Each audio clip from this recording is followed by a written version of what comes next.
untuk pelayanan publik yang baik itu dibutuhkan integritas, transparansi, anggaran harus seoptimal mungkin untuk kepentingan rakyat.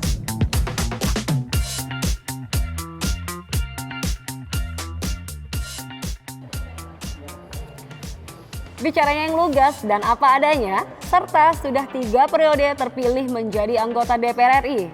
Itulah clue dari perempuan parlemen kita kali ini. Penasaran pemirsa? Inilah dia, perempuan parlemen selengkapnya.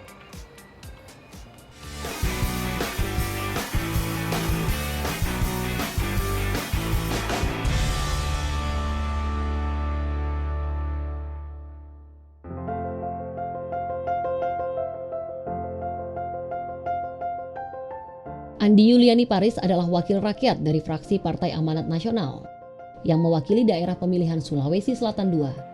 Saat ini, ia bertugas di Komisi 7 yang membidangi energi, riset dan teknologi, serta lingkungan hidup.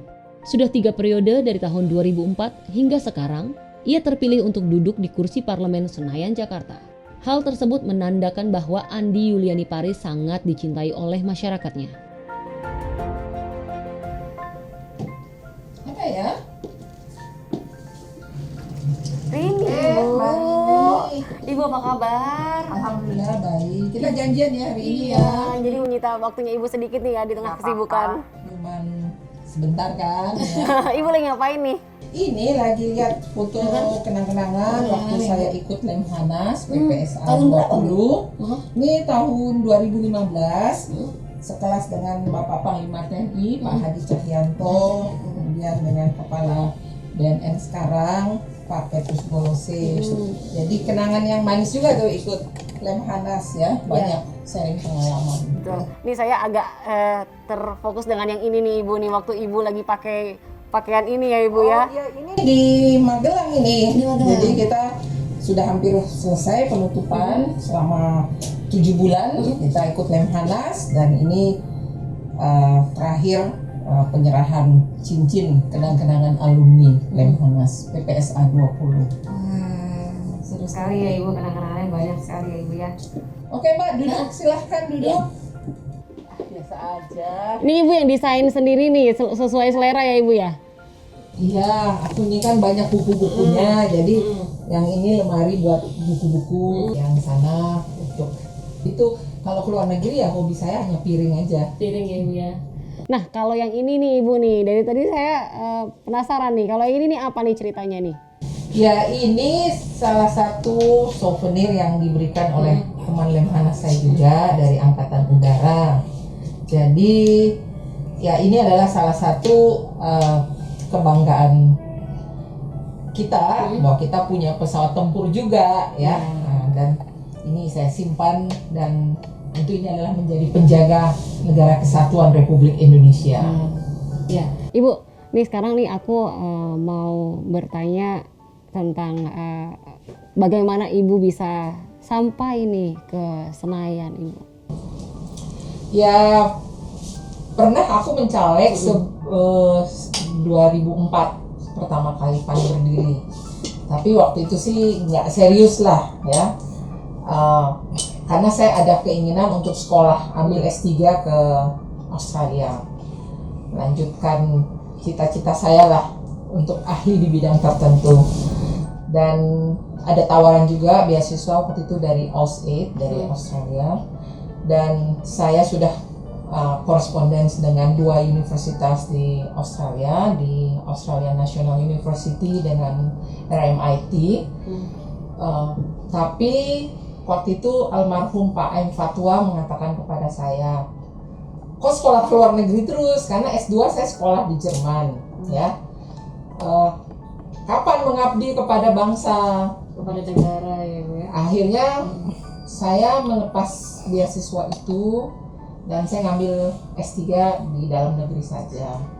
Dan saya akhirnya serius untuk menjadi caleg di pemilu 2004 dan alhamdulillah terpilih. Waktu itu saya di Komisi 2 dan saya aktif membuat undang-undang penyelenggara pemilu Nanti yang menariknya di Undang-Undang Penyelenggara Pemilu, dan saya ceritakan sisi hal yang paling berkesan dalam salah satu perjalanan hidup saya ini.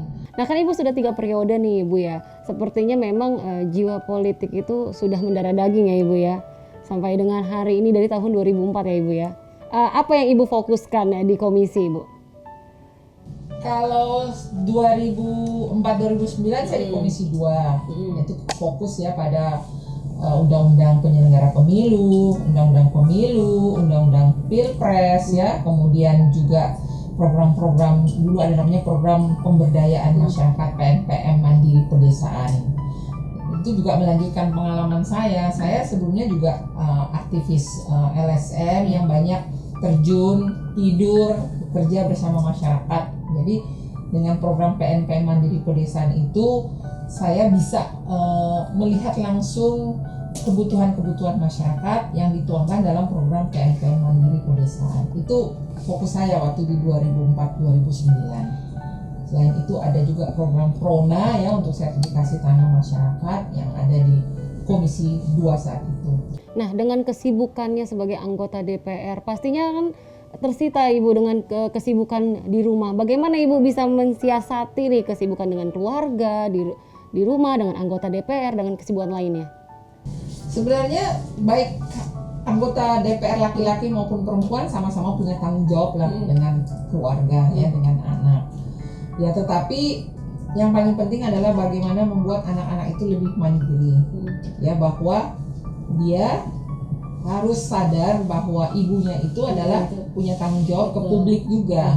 Jadi pertama paling kurang kesadarannya bahwa kita harapkan dia juga mandiri ya, mandiri dalam belajar dan bertanggung jawab terhadap dirinya sendiri. Kita tahu sekarang teknologi ini sangat berbahaya kalau tidak disikapi dengan baik oleh anak-anak kita. Dan kemudian saya menyiapkan dengan baik ya, misalnya untuk gizi anak-anak. Jadi kalau sudah keluar rapat ke DPR atau ke dapil, Kembali lagi keluarga nomor 1 ya Ibu ya. Ya sudah tahu tanggung jawabnya. Baik pemirsa TV Parlemen, kita akan kembali lebih mengupas tuntas lagi dengan Ibu AYP. Jangan kemana-mana.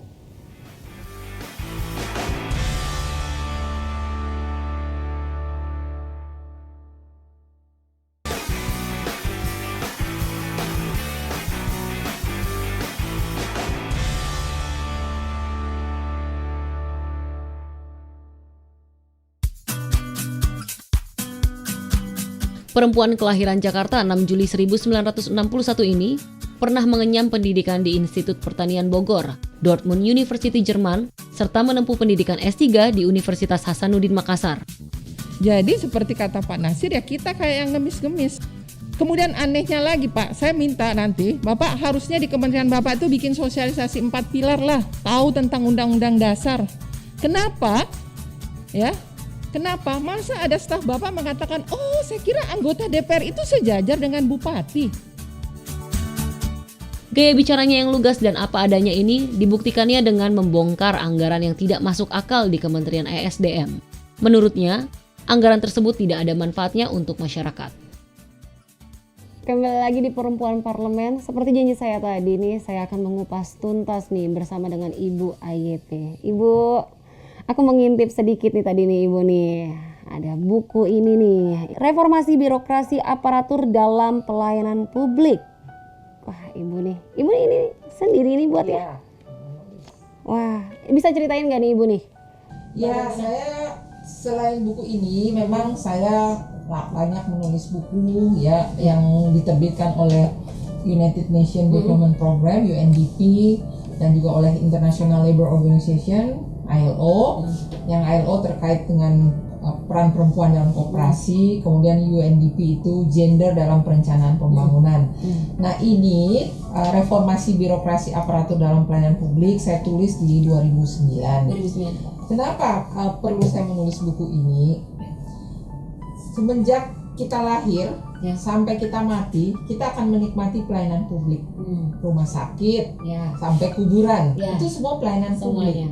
Nah, untuk pelayanan publik yang baik itu dibutuhkan integritas, transparansi, ya, orientasi pelayanan publik yang baik, kemudian iklim organisasi yang baik yang kita harapkan bisa terjadi di seluruh sektor pelayanan publik yang ada di Indonesia.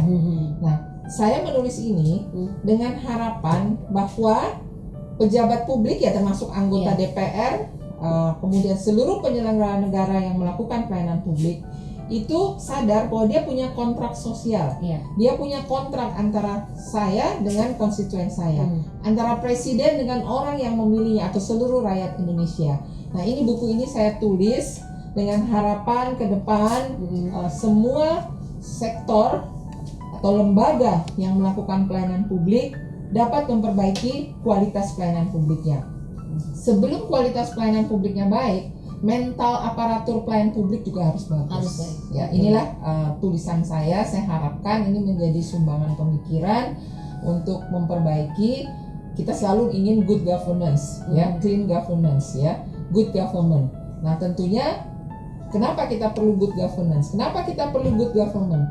Karena mereka harus melakukan pelayanan publik yang terbaik sesuai dengan harapan ya teori kontrak sosial, di mana antara pemimpin dan orang yang dipimpin dan rakyatnya itu dia sebenarnya mendapatkan kontrak sama seperti saya ini sebagai anggota DPR, saya ini punya kontrak sosial dengan masyarakat yang ada di daerah pemilihan saya. Iya Ibu. Ya, nah satu lagi nih Ibu nih, sempat ramai ya Ibu ya di media sosial nih, sempat ramai di media sosial pada saat Ibu menyoroti nih anggaran Kementerian SDM Ibu. Ya. Sebenarnya begini loh, saya ingin menghimbau sebenarnya untuk teman-teman DPR, kita sudah disebutkan 3 fungsi kita di dalam Undang-Undang Dasar Negara Republik Indonesia tahun 1945. Apa fungsi kita? Fungsi legislasi, fungsi anggaran, fungsi pengawasan. Anggaran harus seoptimal mungkin untuk kepentingan rakyat. Nah, semenjak saya menjadi anggota DPR di tahun 2004, kadang-kadang saya menyoroti dan sedih lah kalau saya melihat bahwa ada anggaran yang sebenarnya copy paste dari usulan anggaran tahun yang lalu.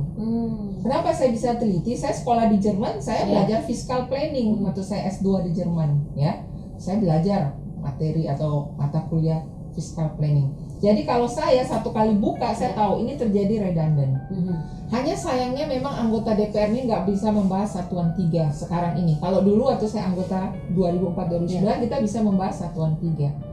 Nah, banyak yang sebenarnya redundant itu untuk yang diusulkan oleh mitra kementerian ataupun LPNK yang terkait misalnya buat permen, ya. Kemudian buat kebijakan, studi yang atau rekomendasi yang sebenarnya itu terjadi pengulangan, ya. Dan padahal sebenarnya kan bukan itu yang dibutuhkan oleh masyarakat. Mungkin ada betul studi, tapi kita ini kan harusnya punya knowledge based management, studi-studi, rekomendasi, kebijakan yang sudah dibuat itu harusnya sudah tidak usah diulang-ulang menghabiskan anggaran saja. Anggaran saya latar belakang saya aktivis LSM ya. Kalau kita mendapatkan dana dari luar, misalnya dulu sebelum tahun 90-an saya menjadi aktivis LSM, itu rumusnya 70% untuk masyarakat, 30% harus untuk operasional. Jadi Ibu maunya diperbaharui terus. Saya maunya untuk internal kementerian, untuk kesekjenan, ya, untuk gaji, ATK, renovasi gedung itu menjadi sedikit. Apalagi di masa pandemi COVID sekarang ini harus diminimalisir ya Bu ya. Harusnya sebanyak mungkin, seoptimal mungkin dana APBN itu untuk rakyat gitu loh. Kalau kita bedah satu-satu, memang kadang-kadang sedih. Lebih banyak misalnya untuk internal kelembagaan. Dan ini bukan hanya di Kementerian SDM. Saya yakin ini di kementerian-kementerian lain pasti seperti ini. Karena itu juga saya dapatkan ketika saya menjadi anggota DPR 2004 sampai 2009. Itu selalu saya kritisi, ya. Kadang-kadang saya temukan bahwa dia mengambil dari tahun yang lalu, ya. Nah, harusnya itu betul-betul kita teliti. Nah, saya juga berharap buat teman-teman anggota DPR, ya, teman kolega saya, itu juga harus betul-betul detail di dalam melihat usulan APBN ya, kegiatan dari teman-teman mitra di seluruh komisi ya. Karena tentunya kita ini sebagai wakil rakyat yang saya katakan tadi punya kontrak sosial ya dengan masyarakat. Kita dan kemudian di Undang-Undang Dasar kita punya 3 fungsi itu. Tentu kita menggunakan sebaik-baik fungsi anggaran itu untuk kepentingan masyarakat ya. Artinya kalau masih besar porsi anggaran yang digunakan secara internal, berarti untuk rakyatnya menjadi berkurang. Nah itu harapan saya, bukan hanya di Kementerian SDM tapi mungkin di seluruh Kementerian yang lain ya, Bu, ya. Harus bisa mengeceknya ya. Jadi kan tapi itu sempat ramai Ibu di media sosial. Ya sih nggak tahu siapa yang memasukkan itu ya. Tapi kebetulan putri saya ya menjadi pengamat. Dia lihat, oh ini banyak sekali yang masukin di channel-channel YouTube-nya, bukan hanya 1-2 orang, mungkin adalah lebih dari 30 orang gitu lah. Tapi anak saya ini kan anak-anak muda ya biasa, wah mah kalau masih di YouTube belum luar biasa. Tapi kalau di Instagram yang followernya lebih dari 3 juta itu baru luar biasa. Ya. Tapi yang paling penting saya bukan mau jadi terkenal menjadi YouTuber ya. Tapi saya ingin itu memberi kesadaran juga kepada masyarakat yang nonton, walaupun tadinya nggak sengaja, itu bukan saya yang masukin.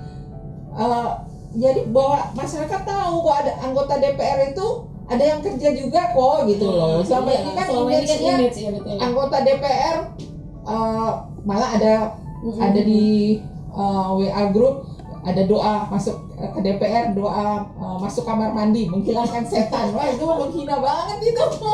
Ya kan? Ternyata salah, tidak semuanya seperti itu ya Bu ya. Karena sebenarnya ya jangan ya sebenarnya anggota DPR juga banyak lah yang bekerja. Tapi maksud saya peran media juga penting lah. Media itu memberikan awareness kepada masyarakat, ini loh tugas anggota DPR gitu loh. Jadi alhamdulillah itu positif impact dari yang viral itu. Jadi memberikan kesadaran kepada masyarakat, kesadaran juga kepada mitra kerja kita. Hati-hati di dalam mengusulkan anggaran, jangan sampai menyakiti rakyat ya. Hati rakyat lah. Kemudian juga buat teman-teman anggota DPR ya mungkin teliti itu harus terjadi karena itu waktu saya di 2004-2009 kan mitra kerja saya Kementerian Dalam Negeri. Saya temukan juga seperti itu. Apalagi zaman sekarang ya Ibu ya, media sosial itu kan lagi happening sekali ya Ibu ya, lebih banyak orang yang memang semuanya itu sudah beralih ke platform media digital Ibu. Jadi memang berita itu pasti akan cepat tersebar kan Ibu. Iya itu dampak positif dari media sosial. Iya, itu dia. Nah, kalau misalnya tadi Ibu cerita nih, berarti putri Ibu sebagai pengamat Ibu nih ya dengan media sosial. Ibu punya nggak media sosial Bu? Ya saya punya, tapi kalau kami ya anak-anak saya, mungkin anak-anak saya karena mereka sejak di dalam perut dengar ibunya kampanye, masih bayi pergi ke dapil, jadi mereka political awareness-nya juga tinggi ya. Misalnya bagaimana penempatan media sosial yang benar, foto yang benar ya, kemudian sudah sangat memahami ya karena sudah tahu apa pekerjaan ibunya. Iya, yang paling bungsu ya waktu masih dalam perut ya saya kampanye terus ya. Jadi sering, dan malah dia pernah juara lomba pidato, gurunya nanya dia belajar dari mana, diajarin Bu. Saya nggak, orang gurunya nggak tahu bahwa saya anggota DPR ya, mungkin dia sering melihat. Apalagi kan dia tahu nih ibunya ini nih milik rakyat juga nih ya kan, otomatis saya suka ajak ke dapil gitu loh. Jadi biar yang SMA sekarang saya ajak ke dapil, jadi bagaimana sih melihat kondisi masyarakat, dan dia juga harus belajar mensyukuri apa yang dia miliki, bahwa masih banyak orang yang susah, yang tidak bisa sekolah ya, yang ingin sekolah tapi tidak bisa sekolah. Jadi kamu harus sekolah baik-baik ya. Ibu kalau misalnya sudah bersama keluarga nih, di mana sih Bu tempat favoritnya Bu? Wah paling lucu nih waktu masa pandemi ya. Masa pandemi ini kan kita nggak bisa kemana-mana, jadi kita main ular tangga, main monopoli, main ludo, ya permainan masa kecil saya lah. Jadi main ludo, main ular tangga, main congklak. Jadi sekarang saya punya congklak lagi Di rumah ya, kembali Ya. ke masa lalu ya, Ya, Bu ke ya. masa lalu ya itu juga jadi lucu. Jadi misalkan kalau main monopoli kan ada kebersamaan Iya, ya, benar. ludo, Iya. ular tangga ya. Sekarang ini di masa pandemi, sebelumnya sih saya juga suka ada taman kecil lah, taman kecil. Dan saya juga misalnya ada alpukat jenis-jenis bagus ya. Nah, saya saya tanam bijinya, nanti saya sedekah pohon. Jadi teman-teman, misalnya saya kasih ke teman-teman anggota DPR yang lain, ini ada pohon sawo, ini bagus, pohon induknya bagus, kemudian pohon alpukat ya, atau benih buncis, kasih ke teman-teman. Walaupun beda partai ya, sama-sama teman-teman perempuan, dia juga seneng nih sekarang dampak pandemi ya. Jadi saya kasih Mengisi kekosongan ya Ibu ya. Ya apalagi sekarang tuh Apalagi di tanaman-tanaman ya apalagi Ibu di ya. depan kamar saya. Jadi, saya matoa, matoa yang bagus, nanti saya kasih ke teman-teman. Sedekah pohon. Sedekah pohon namanya Ibu ya. Karena saya ini aktivis lingkungan sebenarnya. Jadi sudah kira-kira sudah ada berapa banyak Ibu? Ya banyak lah yang saya bagi gitu loh. Kalau ada yang ke rumah, oke nih ada pohon pandan, ini udah besar, nanti kamu sisa pupuk aja supaya tambah besar. Ini ada matoa nih, saya lagi banyak matoa nih, nanti saya mau bagi-bagi ke teman-teman. Seru sekali ya Ibu ya, menghabiskan waktu dengan keluarga, mengisi kekosongan dengan bercocok tanam. Nah, ada satu pertanyaan nih Ibu nih. Kalau misalnya Ibu ingin kembali ke masa lalu nih, Ibu ingin apa? Hal yang paling indah dalam hidup saya ketika saya berumur, saya lulus dari IPB, umur saya 21 tahun. Dan saya bekerja, ayah saya bagus punya, walaupun dia seorang pejabat ya. Dia justru tidak ingin idealisme kita berkurang, dia bilang kamu kerja di tempat yang betul-betul di lapangan. Dan saya melamar kerja waktu itu di Sumatera Barat, saya masih umurnya baru lulus ya, Sumatera Barat, di Kompas saya baca ya, ada lowongan pekerjaan. Kemudian saya melamar, tahu taruhnya di mana? 4 jam atau 5 jam dari Kota Padang. Saya nggak pernah ke Sumatera Barat, umur saya baru lulus dari IPB, umur saya masih Sekitar cukup 21 tahun ya. Tapi itu adalah pengalaman yang sangat saya senang. Kenapa? Saya kerja betul-betul di lapangan. Kadang-kadang saya mengikuti ya, pakai kain lah, membina masyarakat di hutan, ketemu harimau, ketemu ular berbisa, ketemu beruang ya. Saya senang. Kenapa? Karena saya bisa merubah cara pikir masyarakat bahwa tentang arti keswadayaan. Ya, itu hal yang paling saya kenang. Saya membina masyarakat sampai mereka punya Padang itu namanya Lumbung Titik Nagari LPN yang dibina oleh BPD. Jadi saya benar-benar ngajarin mereka bikin tungku hemat energi di daerah-daerah kita, dan saya tinggal di sana. Saya harus tinggal, kadang-kadang kalau saya jalan ketemu harimau, ketemu ular berbisa ya, ketemu beruang ya, di hutan kan. Tapi itu adalah pengalaman yang paling indah bagi hidup saya. Ini bagi saya indah. Kenapa? Karena saya memberikan kontribusi dan perubahan paradigma di dalam pengisian jabatan penyelenggara pemilu. Nah, ketika periode saya menjadi anggota DPR di 2004-2009, saya pimpinan Pansus Undang-Undang Pemilu, saya juga pimpinan Pansus Undang-Undang Penyelenggara Pemilu, saya pimpinan Pansus Undang-Undang Pilpres. Ada hal yang menarik terkait dengan Undang-Undang Penyelenggara Pemilu.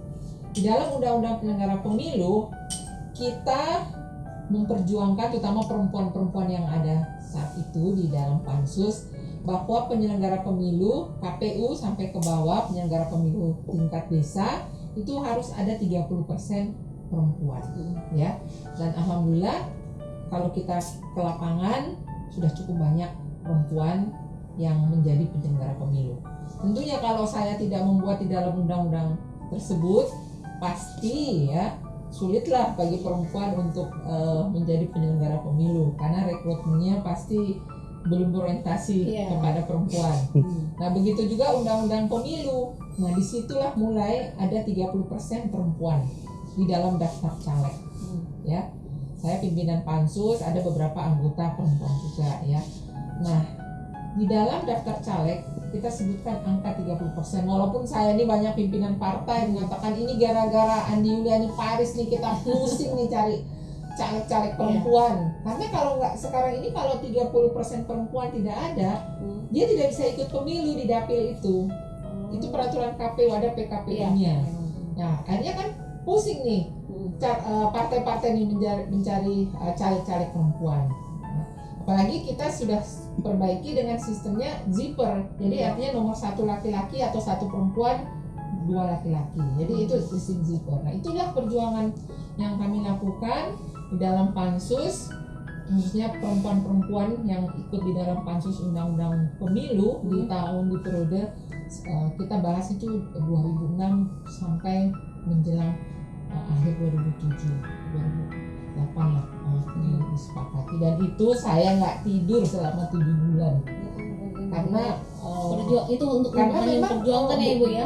Karena bukan hanya itu tapi banyak substansi yang lain ya. Karena kalau undang-undang pemilu itu kan kepentingan berbagai partai. Tentu di situ perlu diskusi, perlu lobby ya, dan tentunya lobbynya tentu juga harus sesuai lah dengan kaidah-kaidah kepemiluan. Iya betul sekali. Nah pemirsa, makanya jangan salah dilihat nih kalau misalnya pada saat rapat Ada melihat yang hanya sekilas melihat yang tidur terus ramai di media sosial, padahal pada saat mengerjakan ini, memperjuangkan ini bisa sampai nggak tidur 7 bulan ya Ibu ya? Ya 575 anggota mungkin yang tidur 2, 3. Iya, tetapi di samaratakan semuanya kan Ibu kan? Iya. Baik, perempuan parlemen, kita masih akan ada bincang-bincang lagi dengan Ibu Andi Yuliani Paris, tetapi kita saksikan dulu yang berikut ini.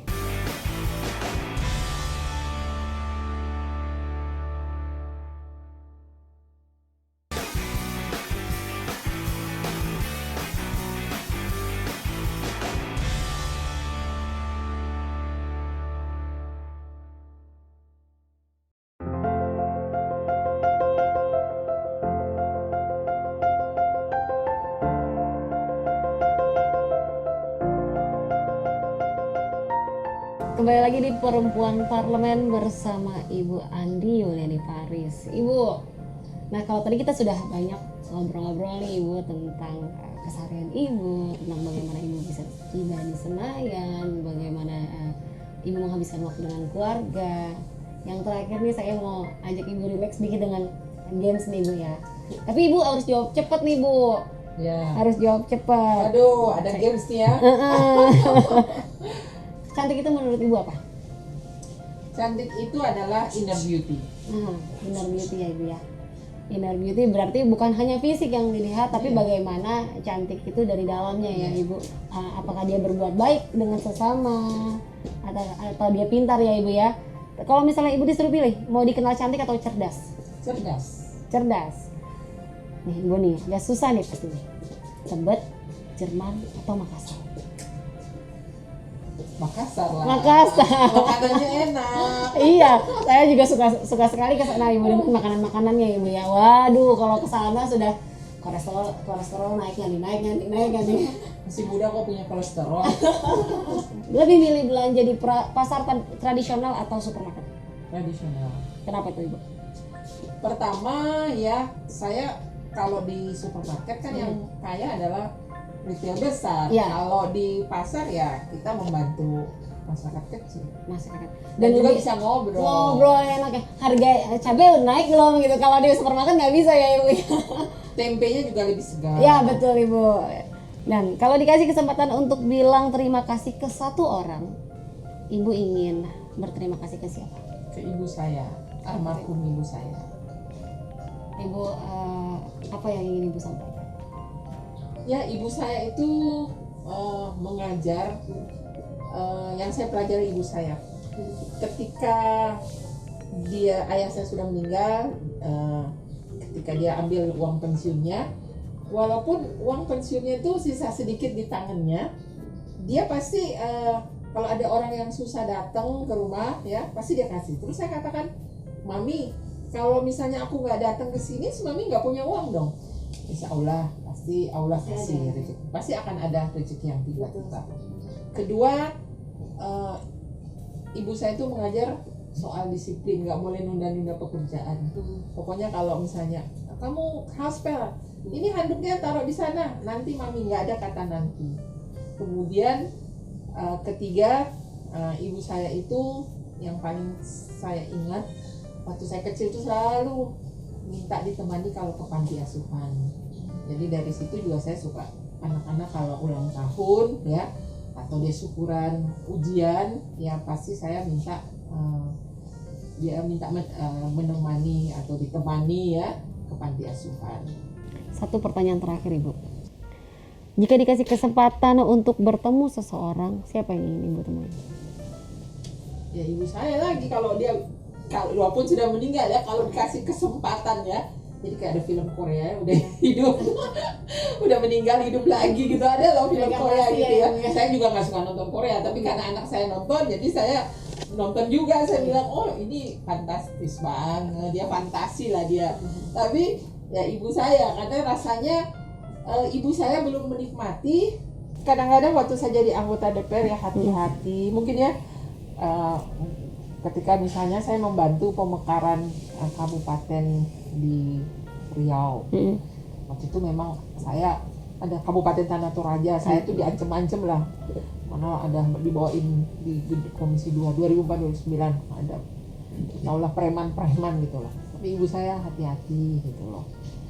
Ya, ibu saya. Nah, apa sih Ibu kenangan yang paling indah bersama Ibu? Jadi pengen nangis.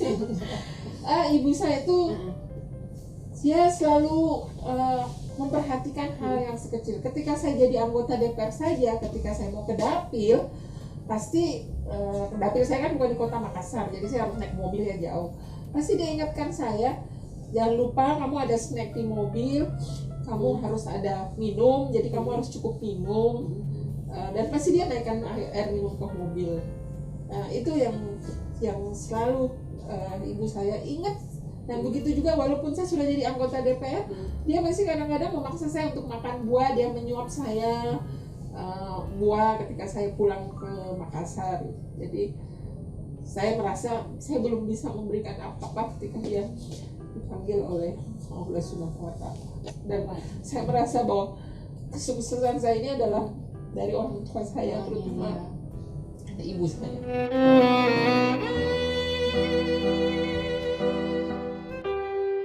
Dan selalu juga ada hal yang paling juga menarik dari perjalanan bersama ibu saya. Ibu saya itu nggak pernah saya dengar mengeluh ketika dia pun sakit itu ya, dia tuh nggak mengeluh ya. Sampai ketika dia waktu mau meninggal, saya ada di sampingnya, saya bilang, Mami, aku ikhlas kalau memang Mami sudah mau pergi, nggak apa-apa, aku ikhlas daripada Mami sudah sakit sudah lama. Jadi walaupun dia sakit pun, karena dia stroke, pasti dia akan ingat, jangan lupa bawa air minum di mobil, kamu akan jauh, bawa snack di mobil karena kamu jalan jauh seperti itu.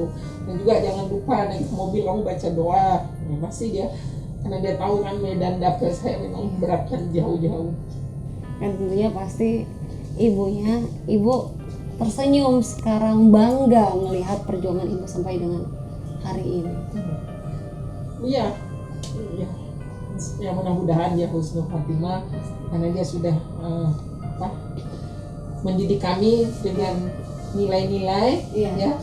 Jadi saya itu kadang-kadang pun kalau buru-buru mau ke dapil, udah sampai kira-kira 30 km, saya lupa mencium balik dia, saya pasti balik ke Makassar. Aduh, saya lupa tadi. Saya dengarnya merinding. Saya lupa tadi mencium tangannya. Iya. Mami, ya aku balik. Ya aku minta sama supir balik, aku tadi lupa buru-buru. Itu dia. Saya pun seperti itu, kalau misalnya pada saat saya lupa cium orang tua saya pada saat saya mau pergi, itu kepikiran untuk saya seharian. Ya, ayah saya juga yang kedua. Jadi ayah saya walaupun dia seorang pejabat, dia tidak memanjakan kami dengan materi. Mau minta buku tulis aja, kami harus bikin seperti proposal, berapa harus pulpen, kenapa kamu harus beli pulpen 2, kenapa kamu harus beli buku. Dan ternyata didikan mereka membuat seorang Ibu Andi Yuliani Paris bisa. Walaupun sebenarnya ayah saya itu sama orang baik gitu ya, dia pejabat kan, tapi kepada anaknya, saya katakan anak sendiri masa minta beli buku harus ada tertulis seperti proposal, nulis berapa buku, berapa pulpen, berapa pensil warna, dan saya harus bikin walaupun di rumah kami sering main-main kayak main ular tangga sama ayah kalau waktu luang ya Sabtu Minggu gitu. Tapi kalau minta uang yang terkait dengan jumlahnya untuk buku, kami harus bikin appointment di kantor ya kayak gini kami menghadap beliau. Tapi makanya tapi aku perlu buku ini. Kenapa kamu harus perlu beli 10? Kenapa nggak 5? Jadi kita diajar menjelaskan alasan benda yang kita beli, ya. Itu banyak hal yang saya pelajari dari ibu saya walaupun dulu dia seorang hakim, tapi karena harus melahirkan saya, dia memutuskan untuk berhenti bekerja menjadi ibu rumah tangga full. Ibu Andi, Ibu AYP, terima kasih sekali waktunya untuk hari ini. Ya, Ibu sama-sama, terima kasih Mbak. sekali untuk cerita-ceritanya, cerita perjuangannya. Ya mudah-mudahan ini memotivasi perempuan-perempuan bahwa menjadi politisi itu bagi saya adalah suatu art, ya. Politik is an art. Jadi kenapa kadang-kadang kan kita harus cari strategi-strategi yang bisa menyenangkan hati masyarakat, ya. Jadi masyarakat itu, ini juga buat politis yang lain, bahwa kita mendapatkan suara itu tidak semata-mata dengan menukarkan transfer of money, tapi politis itu idenya adalah transfer of knowledge, transfer of idea. Jadi kita harus memberikan pengetahuan, ide kepada masyarakat, daripada kita menukarkan uang menjelang pemilu, akhirnya masyarakat terbiasa dan kita merusak sistem demokrasi itu sendiri. Ada pesan-pesan nggak Ibu untuk wanita Indonesia yang ingin terjun ke politik, khususnya untuk pemirsa-pemirsa TVR Parlemen? Politik itu adalah suatu seni, ya. Kemudian politik itu adalah kontrak kita dengan konstituen. Politik itu adalah transfer of knowledge, transfer of idea. Jadi teman-teman perempuan yang ingin terjun ke DPR tentunya harus bisa mencari ide-ide yang bisa menarik hati masyarakat. Kemudian kedua, pesan saya juga nih, politik itu memang kadang-kadang karir politik kita kan kadang-kadang up and down. Kita sudah kasih kesempatan nih, saya sudah berjuang dengan undang-undang pemilu. Ada 30% perempuan bisa ditempatkan menjadi caleg. Apalagi kita sudah lihat ya Ibu, sekarang aja anggota DPR itu aja ada di kalangan milenial sendiri ya Ibu ya. Jadi untuk perempuan Indonesia jangan takut untuk terjun ke politik.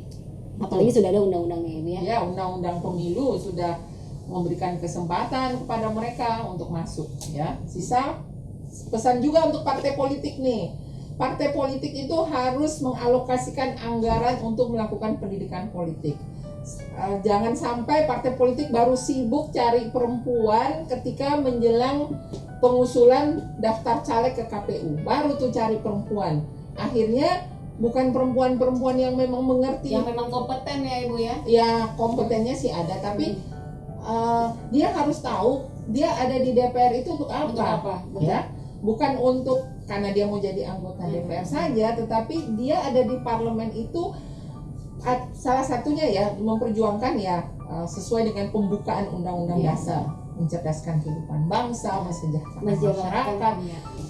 Pemirsa TVR Parlemen sudah mendengar sendiri bagaimana nanti kita jangan takut untuk kita bisa menjadi maju bersama ya Ibu ya, sebagai perempuan, karena di sini pun kita sudah ada kesetaraan ya Ibu ya, kesetaraan perempuan, kita bisa maju bersama, kita bisa cerdas bersama ya Ibu. Ya baik pemirsa TVR Parlemen, itu tadi sekian dari obrolan kita bersama Ibu Andi Yuliani Paris. Dan Ibu terima kasih sekali lagi untuk sama-sama, waktunya. Dan sekian dulu pemirsa, Maju terus perempuan Indonesia.